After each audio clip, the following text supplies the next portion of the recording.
नमस्कार। सफल कृषि सफल किसान समृद्ध कृषि हाम्रो अभियान कृषि किसान विज्ञसँगै सवाल जवाफ अन्तर्गतको फरक टेलिभिजन कार्यक्रम समृद्ध कृषिमा यहाँहरूलाई हार्दिक स्वागत छ। म हुँ असीम सापकोटा। कार्यक्रम समृद्ध कृषिमा हामीले हरेक कृषि क्षेत्र अन्तर्गतका विषयहरूलाई कृषि क्षेत्र अन्तर्गतका विधाहरूलाई उत्तिकै महत्त्व दिने गरेका छौँ। यहाँहरूका समस्या जिज्ञासा गुनासाहरूलाई पनि सम्बन्धित ठाउँमा सम्बन्धित विज्ञ मार्फत समाधान खोज्ने प्रयासमा पनि हामी जुट्ने गर्दछौँ। आज पनि हामी एउटा विषय र एकजना अतिथिसँग भलाकुसारी गर्नको लागि यहाँहरूको टेलिभिजन सेटमा उपस्थित भइसकेका छौँ। आज हामीले धेरै युवाहरू विदेशमा गएका छन्। वैदेशिक रोजगारको लागि पहिलो गन्तव्य बनाएका युवाहरू विदेशमा मात्रै नभएर स्वदेशमा पनि पछिल्लो समयमा स्वरोजगारको पाटोको गन्तव्य बनाउन थालेका उदाहरणहरू हामीले प्रशस्तै सार्दै आएका छौँ। र यसै मध्येमा एकजना युवा जसले करिब 12-14 वर्षभन्दा बढी समय चाहिँ विदेशी भूमिमा रहेर काम गर्नुभयो र आज चाहिँ नेपालमा केही गर्न सकिन्छ, स्वदेशमै केही गर्न सकिन्छ भनेर सीताके च्याउ फार्म गर्दै हुनुहुन्छ।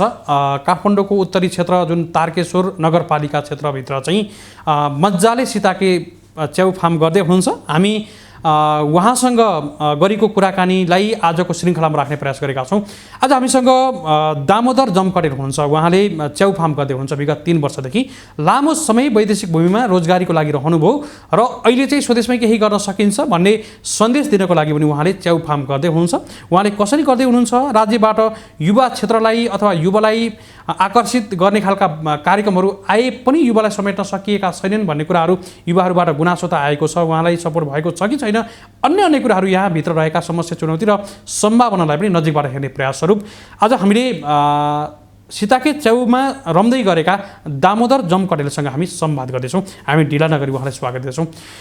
दामोदरजी नमस्कार, यहाँलाई स्वागत छ। नमस्कार सर, धन्यवाद। आराम हुनुहुन्छ? ठिक छ सर, आराम। अहिले केमा व्यस्त हुनुहुन्छ? अहिले सर कृषिमै व्यस्त छु सर, कृषिमै। तपाईँ वैदेशिक रोजगारमा धेरै लामो समय काम गर्नुभयो, मैले अगाडि पनि भन्दै थिएँ है। कति वर्ष? 14 वर्ष जति। 14 वर्ष सर। कुन देश रहनुभयो? कतारमा मात्रै सर। कतारमा त्यति लामो समय बस्नुभयो है। आज 3 वर्षभन्दा बढी भइसकेको छ स्वदेशमै केही गर्न सकिन्छ भनेर च्याउ फार्म गर्दै हुनुहुन्छ, सीताके च्याउ है। हो ठिक। अलिकति पृष्ठमा बताइदिनुहोस् न, स्वदेशमै काम गर्ने चाहना चाहिँ कसरी भयो?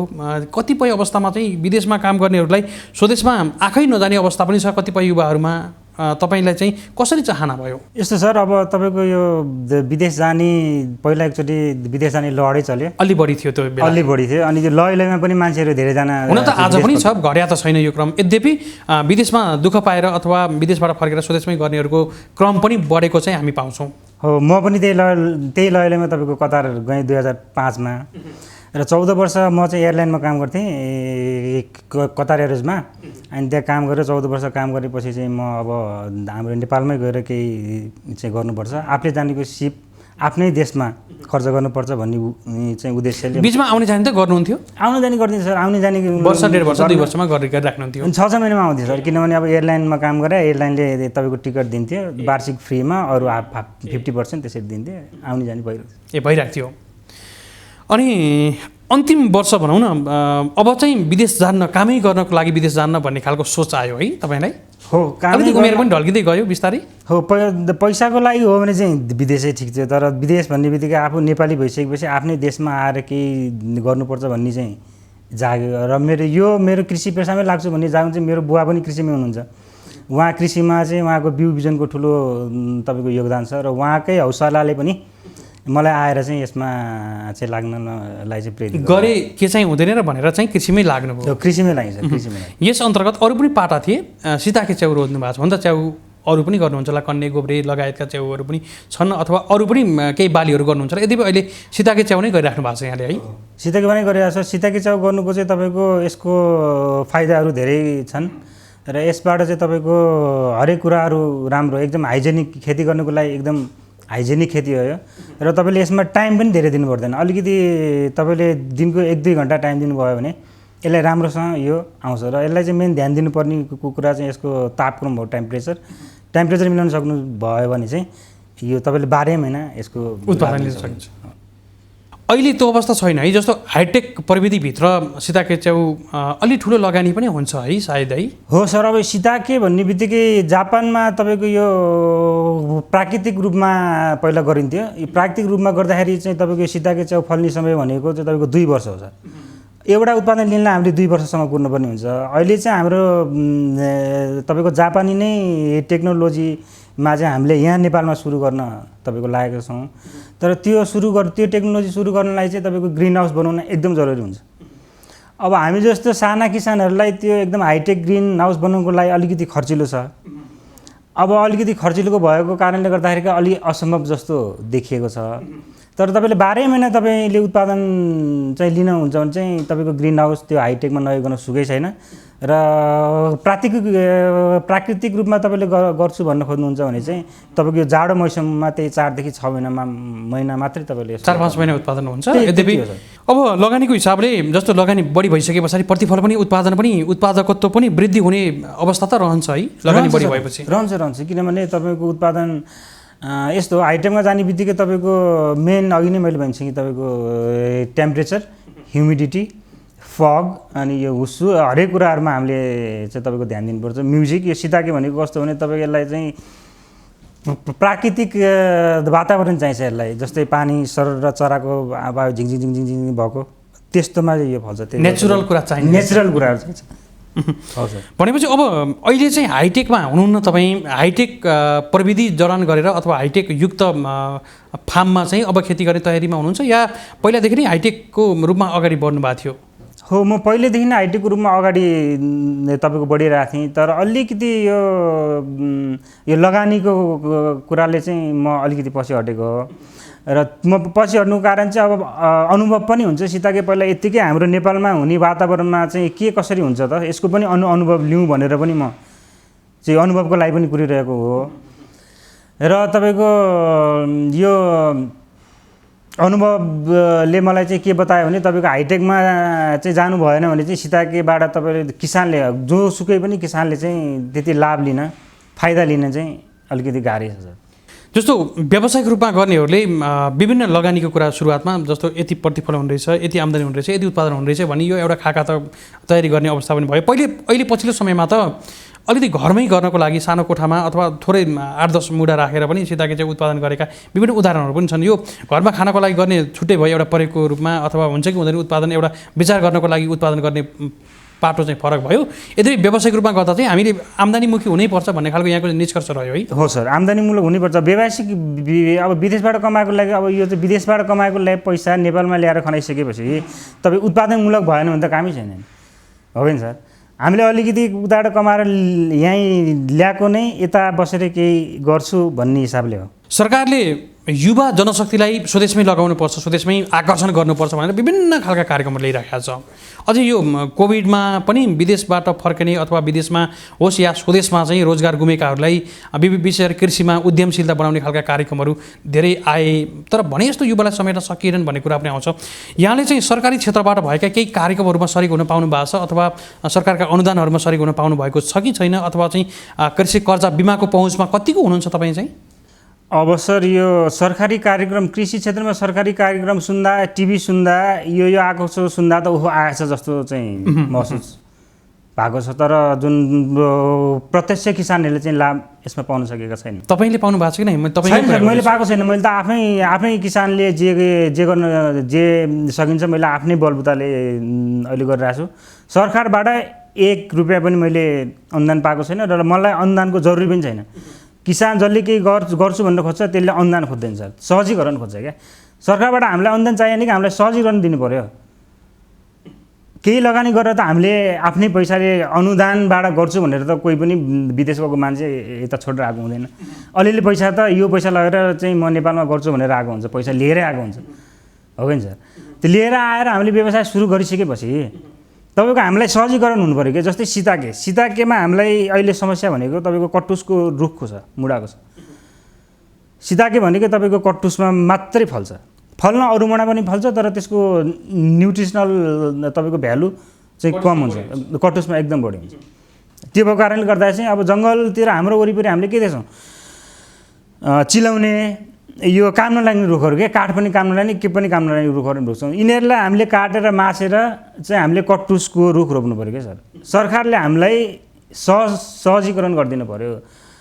कटुसको रुख अहिले हामीले पायौँ भने पनि अब नुवाकोटमा मैले कटुसको रुख पाएँ, त्यहाँबाट मैले चाहिँ काठमाडौँमा मैले व्यवसाय गरिरहेको छु। त्यहाँबाट नुवाकोटबाट काठमाडौँ मलाई कटुसको रुख मैले ल्याउन सक्दिनँ, किन धेरै पेपरहरू खोज्छ, पेपरहरू मिलेको छ भने नि कहिले के गर्नु खोज्छ, कहिले के गर्नु खोज्छ, कहिले के खानु खोज्छ, के गर्नु खोजेको हो हामीलाई थाहा भएन। अवरोध बढी हुन्छ, अवरोध बढी हुन्छ सर, पैसै खानु खोज्छ अवरोधको कुरा। अवरोध किन हुने, हाम्रो पेपर डकुमेन्ट सबै मिलेछ, अवरोध के गलाइ गर्ने ल भन्नुहोस्, के आधार छ, छैन, तै पनि रोकिरहेको हुन्छ। हो यस्ता कुराहरूलाई चाहिँ अनुगमन गरेर स्थानीय तहबाट पनि अनुगमन हुनु पऱ्यो। अब सिधा के मैले गरिरहेको छु भनेपछि स्थानीय तहले पनि त आएर चाहिँ अनुगमन गर्नु पऱ्यो नि सर।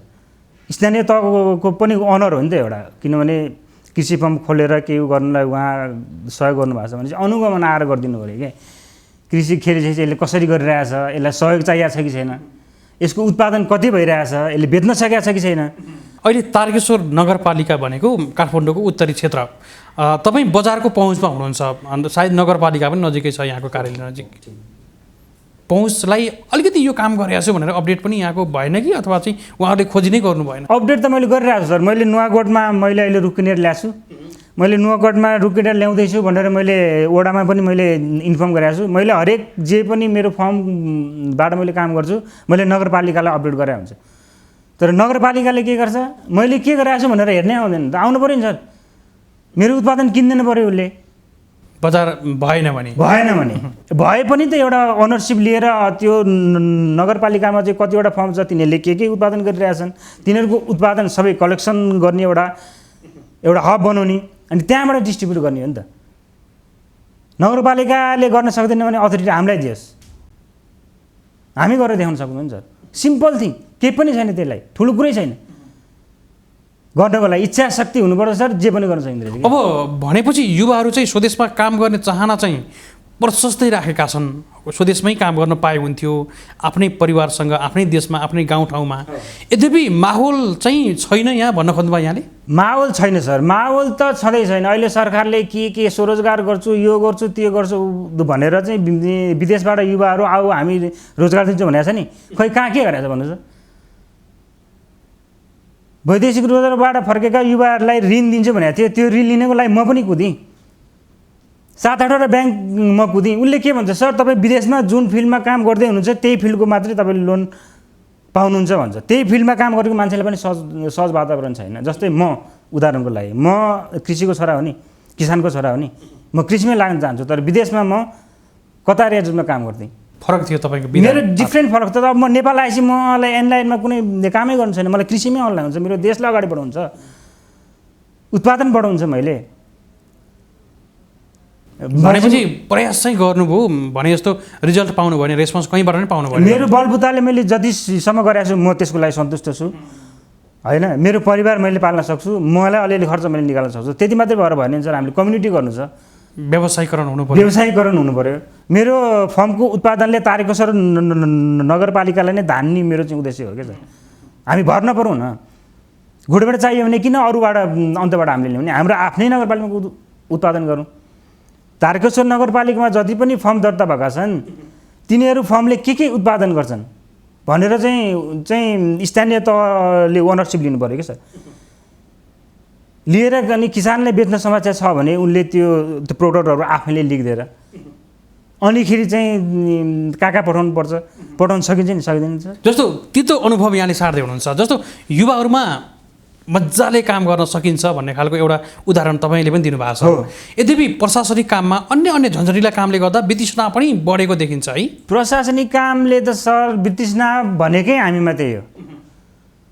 हामीले अनुदान सरकारले दिन्छु भनेको छ, अनुदान अलि त्यस्तै चाहिने मान्छेले अनुदान दियोस्, ठिक छ, केही छैन होइन। अनुदान दिएको म विरोधी होइन, तर काम गर्ने चाहने मान्छेलाई चाहिँ अनुदानले रोक्दैन भन्ने चाहिँ मेरो कुरा हो कि सर।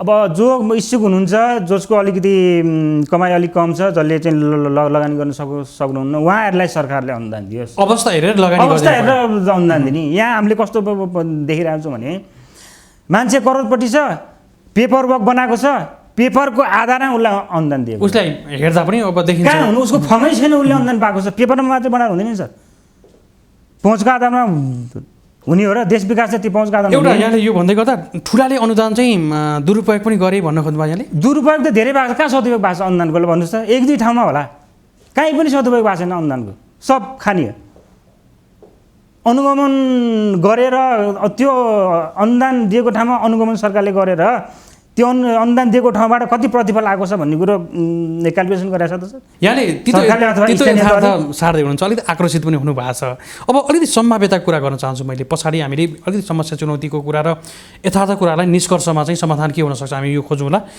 अब सम्भावनाको पाटोबाट नेपालको कृषि क्षेत्रलाई समग्र अवस्थालाई कसरी आकलन गर्नुहुन्छ यहाँले अब कृषि क्षेत्र नेपाल भनेको एकदम सुन फल्ने देश भन्छ नि यो माटोमा सुन उब्जिन्छ भन्छ नि सर वास्तवमा उमार्न सकिन्छ तर सहजीकरण के स्थानीय यो जनताले मात्रै गर्न खोजेर के पनि हुँदैन यदि देश समृद्ध गर्ने हो देशले जनताहरूलाई समृद्ध बनाउने हो भने सहयोग चाहिन्छ सहजीकरण चाहियो के सर जस्तो मैले अघि नै राखेँ नि अब अहिले तपाईँको यो सीताके च्याउ गर्ने चाहिँ तपाईँको हाम्रै देशमा भन्यो भने 200-300 जना चाहिँ तपाईँको सीताकै उद्यमीहरू छन् देशैभरि होइन उद्यमीहरू छन् उहाँहरूको एउटा मात्रै समस्या के हो भने कटुसको काठको समस्या हो अब कटुसको काठ रुख काट्न पाउँदैन भनेको छ बफर जोन भनेको छ यो भनेको छ टाका लाउनु पर्छ भनेको छ त्यो प्रोसेस गर्नै 2 महिना लगाइन्छ सरकारले भने हामीलाई कसरी हुन्छ जापानमा के छ म तपाईँलाई भनौँ मैले सीताके खेती गर्दैछु र मलाई 1000वटा मुढाको माग आयो भने सरकारले मलाई फ्रीमा मुढा दिन्छ फ्रीमा दिन्छ भने मैले अहिले एउटा मुढाको 500 रुपियाँ तिरेर किन्नु परिरहेको छ सर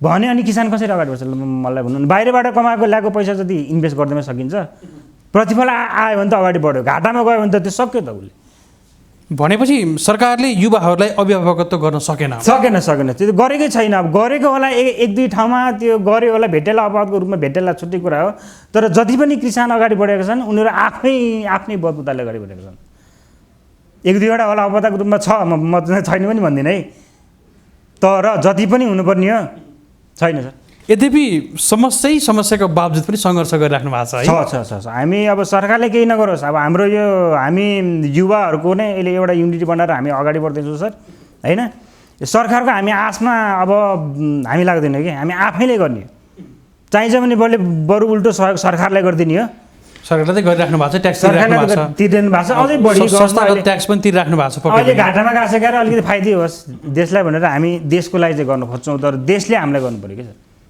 देशले हामीलाई गर्यो भने पो अब अलिकति सीताके च्याउको चर्चा गरौँ मजाले फार्म गरिराख्नु भएको छ उत्पादन राम्रो भएर बजारमा पनि पठाउने काम गर्नुभएको छ अब हाइटेक पनि राख्दैछु यहाँले भनिराख्नु भएको छ सीताके च्याउको अलिकति यो सम्भाव्यता बताइदिनुहोस् न नेपालमा पछिल्लो समयमा धेरै उपभोक्ताहरू सीताके च्याउको सेवनको लागि आकर्षित हुनुभएको छ पछिल्लो समयमा सीताके च्याउको माहौल पनि बढ्दैछ नेपाली बजारमा पनि है हो सर यो सीताके च्याउको अहिले माहौल बढ्नुको कारण चाहिँ यसको फाइदा हो यो यसले एन्टिभाइरसको पनि काम गर्छ र यसले अहिले यो कोरोना कोभिड आए पछाडि चाहिँ यो यसको माग चाहिँ एकदम बढिरहेको छ खपत पनि भइरहेको छ मलाई पनि अहिले लौ न हजुर मलाई च्याउ 2 किलो 4 किलो यति गरिदिनु पर्यो भन्ने मलाई फोन आइरहेको छ मेरो कोरोना पीडित हुनुहुन्छ मेरोमा बिरामी हुनुहुन्छ भनेर यसको आइरहन्छ सम्भावना यति छ नि सर सीताके च्याउमा सम्भावना छ यसमा तर एउटा मात्रै कुरा के भने यसलाई चाहिँ टेक्नोलोजीमा जानुपर्छ सीताके च्याउ 12 महिना व्यावसायिक रूपमा किसानले लाभ लिने गरी गर्नको लागि ग्रिन हाउस नै चाहिन्छ भनेपछि सरकारले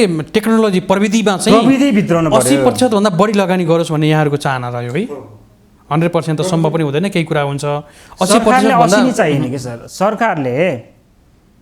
सरकारको सहयोगै चाहिएन मैले भन्नु खोजेको होइन सहयोग चाहिन्छ सरकारको सहयोग बिना हामी किसानले मात्रै गर्छौँ अरू कसैको पनि सहयोग लिन्न भनेर अगाडि बढ्नै सक्दैन बढेर कोही बढ्न खोज्यो भने त्यति बढ्न सकिँदैन के सर सहयोग हामीलाई चाहिन्छ होइन सहयोगभन्दा पनि बढी हामीले सहजीकरण चाहिँ गरिदिनु पऱ्यो कि जस्तै कि अब उद्यमीहरू बढ्दै गएपछि त माग बढ्दै जान्छ माग बढ्दै गएपछि हामीले उत्पादन बढाउनु पऱ्यो उत्पादन बढाउनुको लागि हामीलाई मुढा चाहियो कटुसको एउटा पुरै जङ्गलै होइन कटुस अरू हरेक रुखहरू फाँडेर हामीले कटुस मात्रै रोप्नु पऱ्यो सर कटुस मात्रै एउटा एरिया भनौँ न छुट्टै अहिले कटुसको रुख तपाईँले जहाँ पाए त्यहीँ पाउनुहुन्न नि सर सहजीकरण छैन नि कटुस पाउनुको लागि छैन अब के गर्नु काठमाडौँमा पनि सहजीकरण गर्नु पऱ्यो जस्तै सामुदायिक वनहरू छन् नि सामुदायिक वनमा अहिले हेर्नु त त्यहाँ कस्ता रुख छन् कि 100 वर्ष अगाडिको रुख यसरी ढलेर बसेका यहाँ गरेर नाचेर बसेका रुखहरू छन् त्यसलाई काटौँ न त्यसलाई त्यो रुख एउटा रुखको बराबर अरू 5वटा कटुसको रुख रोपौँ अथवा अरू कुनै रुख रोपौँ काटेपछि रोप्न चाहिँ रोपौँ र काटेपछि रोपौँ एउटाको 1:5 एउटा रुख काट्यो भने 5वटा रुख हामीले रोप्नुपर्छ फेरि। तर कस्तो खाले रुख रोप्ने कि जुन रुख चाहिँ हाम्रो डेली लाइफमा चाहिन्छ। सीताके चाहिन्छ, ओखरको रुखहरू भयो, लप्सीको रुखहरू भयो, जुन रुखले हामीलाई फाइदा दिन्छ क्या, अक्सिजन पनि दियो, फाइदा पनि बढी फाइदा दिन्छ। बढी फाइदा, रुखको फाइदा त फाइदै छ सबैको। यद्यपि बढी फाइदा हुने हाम्रो चलन चल्तीको लागि, हाम्रो व्यावसायिक रूपमा प्रयोजनको लागि प्रयोग हुने खालको रुख लगाउनु पर्यो भन्ने कुरा रह्यो। रुख मात्रै काट्ने भन्दा पनि काटेपछि लगाउनु पर्यो, यहाँको राम्रो निष्कर्ष पनि छ। होइन लगाउनै पर्छ सर, होइन भने त हाम्रो त्यो अनि सकिँदै जान्छ। अब अलिकति आक्रोशित हुनुभयो, खुसी पनि हुनुभएको छ, परिवारको साथ त पाउनु भएको छ नि है? परिवारको साथ बिना त हामी अगाडि बढ्नै सकिँदैन। सरकारले गऱ्यो भने परिवारको एकदम ठुलो साथ। कतिपय ठाउँमा चाहिँ युवाहरूले गर्न खोज्दै परिवारले साथै नदिने 2-4 वर्ष चाहिँ पछाडि सफल भएपछि मात्रै साथ दिने अवस्था पनि धेरैमा देखिन्छ। यहाँको सुरुवातदेखि नै साथ रह्यो। मेरो बुवा पनि तपाईँ कृषिमै लाग्नु भएको हुनाले उहाँको चाहिँ प्रेरणा पनि हो मलाई, होइन? म अरू पनि फिल्ड रोज्न सक्थेँ होला, अब एयरलाइन सम्बन्धी ट्राभल एजेन्सी यता एयरपोर्टतिर जाइरहन सक्थेँ होला, तर मैले उद्यम नै गर्नुपर्छ, कृषि उद्यमी नै हुनुपर्छ, देशलाई समृद्ध बनाउनै पर्छ। देशलाई समृद्ध बनाउने भनेको कृषि क्षेत्र हो, आत्मनिर्भर बनाउने भनेको कृषि क्षेत्र हो, र यसलाई नै चाहिँ तपाईँको अगाडि बढाउनुपर्छ भन्ने उद्देश्यले चाहिँ लागिरहेको छ। बिचमा अलिकति बढी आकर्षित पनि हुनुभयो। पहिलो वर्ष अलिक बढी ऊर्जा आयो यहाँलाई, दोस्रो वर्ष अलिकति निराश हुनुभयो जस्तो देखिन्छ है अनुहार हेर्दा, यहाँको भाव प्रस्तुत गर्दै गर्दा। हो के हिसाबले पहिलो वर्ष अब यो सबै कुराहरू हेर्दा यो सीताके कसरी गरिन्छ, के हो कसो हो भनेर उत्सुकताका साथ म यसमा लागेको थिएँ। लागेर छिरिछिरी चाहिँ यसमा समस्याहरू पनि आउँदै गयो, यताउता हुँदै गयो, अनि अहिले हरेक कुराहरूको स्टडी गरेर अहिलेको यो स्टेजमा आइपुग्दा चाहिँ तपाईँको टेक्नोलोजी बिना चाहिँ सीताके चाउ सम्भव रहेछ, र टेक्नोलोजी युज गर्नलाई अलिकति पैसा खर्च हुन्छ, 22-25 लाख जस्तो तपाईँको खर्च हुन्छ, होइन? अब त्यो चाहिँ तपाईँको अब अनुदान सरकारले गर्छु भनेर आयो भने त झन् हौसला दिने कार्यक्रम त भइहाल्यो त्यो, होइन? त्यसले झन् ऊर्जा थप्छ हामीमा, होइन? तर त्यो नदिए तापनि मैले अघि भने नि सहजीकरण चाहिँ हामीले बनाइदिनु पर्छ। अब अलिकति व्यवस्थित गराउने, प्रविधिलाई आत्मसात गरेर अगाडि बढ्ने भन्नुभएको छ यहाँले। अरू योजना के छ आगामी दिनको योजना यहाँको? आगामी दिनको चाहिँ सर अब यही योजना हो। हाम्रो मेन योजना भनेकै तपाईँको कटुसको रुखहरू रोप्ने योजना छ। अब हामीलाई अहिले मेन एउटा मात्रै समस्या चाहिँ कटुस पाउन गाह्रो भएको हुनाले चाहिँ जति पनि अब यो बाँझो बारीहरू छन् अथवा आफ्नै बारीहरूमा पनि हामीले पुराना यो रुखहरू चाहिँ काटेर कटुसको रुख मात्रै रोप्ने। जस्तो अरूमा पनि जस्तो लाकोरी लगायत उत्तिस लगायतका प्रजातिहरू, पैँयु लगायतका यो रेन्जका काठहरूमा चाहिँ मजाले हुन्छ भनेर त भनिन्छ नि त बजारमा। उत्पादन कम नै हुने हो या त्यसको उत्पादनमा गुणस्तरमा चाहिँ कमजोर हुने हो? यस्तो सर, यो अब सीताके भन्ने बित्तिकै यो नामले नै थाहा हुन्छ। सी भनेको कटुस हो, ताके भनेको च्याउ हो। कटुसको मुढामा फल्ने च्याउलाई मात्रै सीताके भनिन्छ। अब अरू मुढा पनि मान्छेले एक्सपेरिमेन्टको लागि उत्पादन पनि भइरहेछ, तर त्यो भएको उत्पादनमा चाहिँ के हुन्छ भने जुन पौष्टिक तत्त्व जति तपाईँको कटुसमा फलेको च्याउले दिन्छ, उत्तिसमा फलेको च्याउले त्यति तपाईँको पौष्टिकताको चाहिँ दिँदैन। र कटुसमा फलाउने च्याउ चाहिँ हामीलाई उत्पादन तपाईँको 3 वर्षदेखि 5 वर्षसम्म चाहिँ दिन्छ भने यसले चाहिँ तपाईँ 1-2 वर्ष अथवा दिँदै नदिनु पनि हुनसक्छ कि त्यसो। त्यही भएर हामीले चाहिँ यो सीताकेको लागि चाहिँ नम्बर 1मा कटुसै राखेका छौँ, किनभने यो नामले नै यो कटुसमा फल्ने च्याउलाई नै सीताके भनिन्छ। अहिले कति मुढा छ यहाँको? मेरो 1000 मुढामा गरिरहेको छु। पहिलो वर्ष है? अहिले थप्दै हुनुहुन्छ कि अथवा? अब फेरि मैले थप्न लागिरहेको छु, तर मैले अहिले थप्न सकिरहेको छैन सर, किनभने अब मैले 1000वटा मुढी थपेँ भने मैले चाहिँ ग्रिन हाउस बनाउनै पर्छ। मैले ग्रिन हाउस बनाएन भने चाहिँ बनाएपछि मात्रै मैले चाहिँ थप्ने विचार गरिरहेको छु, किनभने अब यो तपाईँको व्यावसायिक रूपमा चाहिँ गर्नको लागि ग्रिन हाउसै बनाउनुपर्छ। प्राकृतिक रूपमा तपाईँले गर्न खोज्नुभयो भने चाहिँ उयो अघि चाहिँ तपाईँले भने जस्तो जाडो महिनामा मात्रै 4 वर्ष 4 महिना मात्रै फल्ने हुन्छ। त्यो गर्दाखेरि त तपाईँको 5 वर्षमा पनि लगानी उठ्दैन। हाइटेक भयो भने 12 मास उत्पादन गर्न सकिन्छ, इक्वलमा उत्पादन हुन्छ। हो 12 महिना उत्पादन गर्न सकिन्छ, तर तपाईँको कस्तो हुन्छ, पहिलो वर्ष चाहिँ यसले जति उत्पादन दिन्छ अर्को वर्ष चाहिँ अलि घट्दै दिन्छ। जस्तै अब पहिलो वर्षमा आधी केजी दिन्थ्यो भने अब दोस्रो वर्षमा यसले 400 ग्राम देला, तेस्रोमा 300 देला, अनि कम हुँदै जान्छ। भनेपछि अब च्याउ जुन सीताके च्याउलाई नै अझै व्यवस्थित र व्यावसायिक बनाउने योजनामा हुनुहुन्छ तपाईँ। यसलाई बृहत बनाउन कसरी सकिन्छ भनेर अहोरात्र खटिनु भएको छ। हो खटिरहेको छु सर। अब म चाहिँ खटिरहेको छु र खट्छु पनि, र म सम्भव गरेर पनि हामी हाम्रो एउटा यो सीताकेको एउटा टिम छ, यो हामी सम्भव गरेर देखाउँछौँ। सरकारले सहयोग गरोस् या नगरोस्, गऱ्यो भने छिटो होला, गरेन भने अलि 2-4 वर्ष ढिलो होला, त्यही मात्रै फरक हो। तर हामी चाहिँ सम्भव चाहिँ यसलाई चाहिँ गरेर देखाउँछौँ। र मैले ग्रिन हाउस मात्रै भने अघिदेखि सुरु थियो, होइन यसले ग्रिन हाउस मात्रै किन भन्छ भन्ने पनि कतिजनाको प्रश्न आएको होला। ग्रिन हाउसमा मैले किन भने सीताके च्याउ फल्नको लागि तपाईँको टेम्परेचर 14 देखि 18 डिग्री चाहिन्छ, मिनिमम 14 डिग्री, म्याक्सिमम 18 डिग्री। त्योभन्दा माथि भयो भने पनि फल्दैन, र तल भयो भने हामीले हिट दिनुपर्छ। फल्न चाहिँ फलिरहेको छ भने जस्तो उत्पादन हुँदैन। होइन, फल्दैन सर। तपाईँको टेम्परेचर मिलाउन सक्नु भएन भने तपाईँको च्याउ नै फल्दैन। त्यही भएर चाहिँ ग्रिन हाउस हाइटेक भनेको कारण हामीले त्यही हो। उत्पादन त भइरहेको छ, देखिन्छ हामीले पनि काठमाडौँको उत्पादन त अब त्यो जाडो महिनामा अलिकति टेम्परेचर मिलेर फल्ने कुरा हो, त्यो फलेको हो सर, त्यो फलाएको होइन।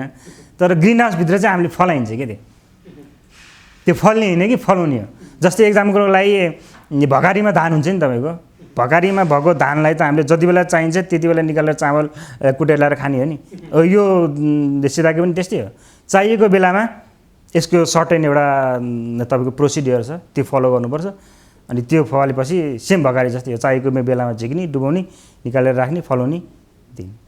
जब हामीलाई चाहिँ माग आएको छैन भने बसिरहेको छ त्यो भकारीमा धान बचा जस्तै। सरस्वती हेर्दा सीताके च्याउ सजिलो भन्नुभएको छ, यहाँले धेरै समय पनि दिन नपर्ने भन्नुभएको छ। यद्यपि टेक्निकल कुराहरू पनि बुझ्नुपर्ने आवश्यकता देखियो। धेरै टेक्निकल कुरा, तालिमकै कुरा होला। ठिक हो, टेक्निकल कुराहरू तपाईँले बुझ्नु हुँदैन भने चाहिँ, बुझ्नु भएको छैन भने चाहिँ यो सीताके सुरु नगर्दा पनि हुन्छ। तालिम लिनु पर्यो, तालिम चाहिँ लिनु पर्यो। विदाउट तालिम तपाईँले गर्नै सक्नुहुन्न सर।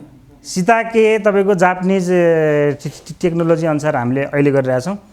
एभरेस्ट किनोको प्राइभेट लिमिटेडबाट हामीले मिस्टर अशोक साई सरले हामीलाई बिउमा सहयोग गर्नुभएको छ।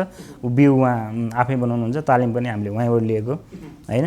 अब यो 12 महिना, अर्को एउटा कुरा छ सर, यो 12 महिना फल्ने सीताके च्याउको बिउ पनि हामीले चाहिँ छान्न जरुरी हुन्छ कि। अब यो बजारमा त अहिले सीताके च्याउ भन्ने बित्तिकै बिउ यत्तिकै भनेर बेचिदिरहेछन्, न त्यसमा ल्याब टेस्ट भएको हुन्छ, न त्यसमा हरेक कुराहरू चेक गर्नुपर्ने हुन्छ। यो विदाउट चेक चाहिँ यत्तिकै बिक्री गर्न छोडिदिरहेको हुन्छ कि। त्यही भएर सीताके उद्यमीहरूले चाहिँ बिउको पहिचान, 12 महिना फल्ने सीताके बिउको चाहिँ पहिचान गर्नु र काठको चाहिँ सही छनौट गर्नु चाहिँ एकदम। काठमा त यहाँले अरू नै भन्नु भएन, कटुस मात्र। म त अरूमा त गर्दै गर्दिनँ, किनभने जुन पौष्टिक तत्त्वको लागि चाहिँ मान्छेले च्याउ किनेर खाने हो नि। फेरि यो च्याउ तपाईँको 1000 रुपियाँ किलो छ, 800 रुपियाँ किलो, 600 रुपियाँको यसको तपाईँको क्वालिटी हेरेर छ होइन। यदि महँगो तिरेर खान्छ भनेपछि त त्यसमा त त्यसमा भएको पौष्टिक तत्त्व भएको नै बेच्नु पऱ्यो। त्यसको लागि त हामीले कटुसमै गर्नु पऱ्यो। अब पैसा कमाउनको लागि मात्रै मान्छेले यहाँ 29मा फलाएर पनि 1000-1200मा बेचेर होला। तर त्यो भनेको चाहिँ कस्तो हो भने मान्छेको स्वास्थ्यमा खेलवाड हो, त्यो गर्नु हुँदैन हामीले। भनेपछि यहाँले चाहिँ कटुस बाहेक अरू काठमै नगर्नुहोस् भन्नुहुन्छ। म चाहिँ रिकमेन्ड गर्दिनँ। फल्छ त्यसले, नफल्ने होइन, म फल्दैन नगर्नुहोस् भन्दिनँ। फल्छ एक्सपेरिमेन्ट गर्नुहोस्, फल्छ पनि होइन। तर त्यो फलेको फलबाटमा जति तपाईँको न्युट्रिसनल भ्यालु हुन्छ त्यो चाहिँ सीताकेमा भन्दा धेरै कम। अब अन्तिममा आइसकेका छौँ, अन्तरङ्ग कुराकानीमा निकै आकर्षक पनि भयो। यहाँ सुरुवातमा एकदमै पोजिटिभ हुनुभयो, बिचमा अलि आक्रोशित पनि हुनुभयो, अहिले फेरि स्वदेशमै काम गर्दाको आनन्द पनि साटिराख्नु भएको छ। विदेशमा 14 वर्षभन्दा बढी काम गर्नुभयो र अहिले स्वदेशमा अलिक व्यावसायिक पाटोबाट हेर्दा 3 वर्ष काम गर्नुभएको छ कृषिमा। कस्तो अनुभव हुँदैछ यहाँलाई अहिले? एकदम राम्रो सर। विदेशमा भन्दा आफ्नै नेपालमा आफैले गरेको काम, आफ्नै परिवारसँग चाहिँ बसेर गरेको काम र आफ्नै माटोमा, जुन माटोमा हुर्केको त्यही माटोमा आफूले व्यवसाय गर्न पाउँदाखेरि चाहिँ तपाईँको एकदम खुसी लागेको छ। नेपालीहरू यति सक्षम छन् नि, बस अवसर नभएर हो कि नेपालमा गर्छन्। धेरैले मेरो साथीहरू पनि त्यही हो। हेर्नु सर, हामी विदेशमा अवसर भएन पनि खोज्नु पनि पर्यो नि त। यहाँले पनि त खोजिराख्नु भएको छ नि, आफैले खोजेरै आउनु भएको त हो नि। अब खोज्नु पनि पर्यो सर। म पनि आफै खोजेर आएको हो र अलिकति आफै खोजेर भन्दा पनि आफू सक्षम भएर आएको क्या। नेपालमा लगानी गर्छु, अब यति पैसा भयो चाहिँ मैले व्यवसाय सुरु गर्न सक्छु है नेपालमा भन्ने त्यो सक्षम पनि त पहिला एउटा लगानीको अनि प्राविधिक अन्य पक्षबाट पनि सबल भएर आउनुभयो। अब सबल भएर आउनु, नत्र भए त अब सरकारको हालत यही हो सर। हेर्नुहोस्, अनुदान भन्छ, त्यो पनि के हो। फेरि रिस्क पनि आफैलाई बढी छ नि। रिस्क पनि आफैलाई छ नि त। A to Z रिस्क, तपाईँको सबै रिस्क भनेको यो हामीलाई नै छ क्या। सरकारबाट त के भएको छ र? बिमा चाहिँ गराउनु भएको छ? सीताके च्याउको बिमा हुन्छ कि हुँदैन? च्याउको बिमा चाहिँ हुन्छ, च्याउको सिताकेको लागि कुरा गर्नुभएको छैन, प्रयास छैन गर्नुभएको सर, मैले बिमातिर चाहिँ अहिले त्यति गएको छैन। म चाहिँ कसरी उत्पादन अहिले बढाउन सकिन्छ, कसरी चाहिँ यसलाई यो टेक्नोलोजी कसरी भित्राउन सकिन्छ र कसरी चाहिँ युवा उद्यमीहरूलाई चाहिँ धेरैभन्दा धेरैलाई आकर्षक चाहिँ गर्न सकिन्छ भनेर नै अगाडि बढिरहेको छु। अन्तिम खण्डमा समय सकिसकेको छ, लगानी चाहिँ कति गर्नुभयो? मैले अलि अगाडि सोध्नु पनि बिर्सेछु। लगानी चाहिँ सर मैले यो अहिले हाइटेकमा नगएको भएर चाहिँ मेरो लगानी अहिले 12 लाख मात्रै छ। 12 लाखमा मैले अहिले यत्तिकै यो कतिको हाम्रो नेपालको वातावरणमा गर्मीमा या जाडोमा कसरी हुन्छ, के हुन्छ, कति टेम्परेचर पुग्छ भनेर पुरै रेकर्ड राखेर चाहिँ मैले अहिले एक्सपेरिमेन्टको हिसाबले मात्रै गर्नको लागि त्यति गरेको छु। र तपाईँले हाइटेकमा जानुभयो, यताउता सबै गर्नुभयो भने तपाईँको 25 लाख जस्तो आउँछ सुरुवात। त्यसले कति वर्षमा उठाउँछ? 1-1.5 वर्षमा? यसले तपाईँको 2 वर्षमा सुरुको वर्ष त तपाईँलाई लसै हुन्छ र दोस्रो र तेस्रो वर्षदेखि तपाईँले 1000वटा मुडा राख्नुभयो भने त्यही तपाईँलाई हुन्छ सर 25-30 लाख जस्तो बाँड्छ। अन्तिम खण्डमा छ केही भन्न चाहनुहुन्छ यहाँले? आम युवाको प्रतिनिधि पनि हुनुहुन्छ यहाँ चाहिँ। अब त्यही हो सर, अब युवाहरूको जोस एकदम छ, युवाहरूलाई आफ्नो देशप्रति एकदम माया छ। उनीहरू विदेश गए होला, आफ्नो एउटा समस्याले गए होला, तर कोही पनि युवाहरू विदेश भन्न चाहँदैनन्। उनीहरू नेपालै फर्किन चाहन्छन् र नेपालमा चाहिँ अहिले यो तपाईँको यो राजनीतिक मान्छेहरूले भने जस्तो यो गर्छु, सबैलाई यो दिन्छु, ऊ दिन्छु, यो दिन्छु, तिमीहरू ल्याउनु पऱ्यो भने जस्तो वातावरण छैन यहाँ।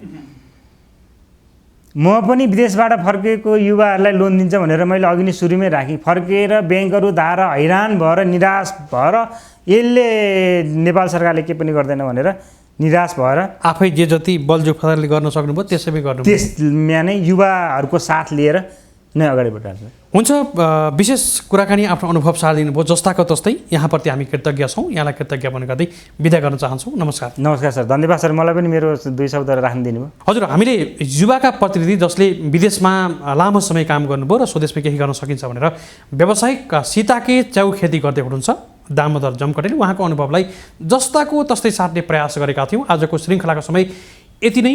कार्यक्रम उत्पादनमा सहयोग गर्ने कार्यक्रमका सम्पूर्ण उत्पादक युनिटसहित असीम सापकोटा पनि यहाँहरूको माझबाट बिदा हुने अनुमति माग्छु। तपाईँ भने हेर्दै गर्नुहोला प्रभु टिभी HD। नमस्कार।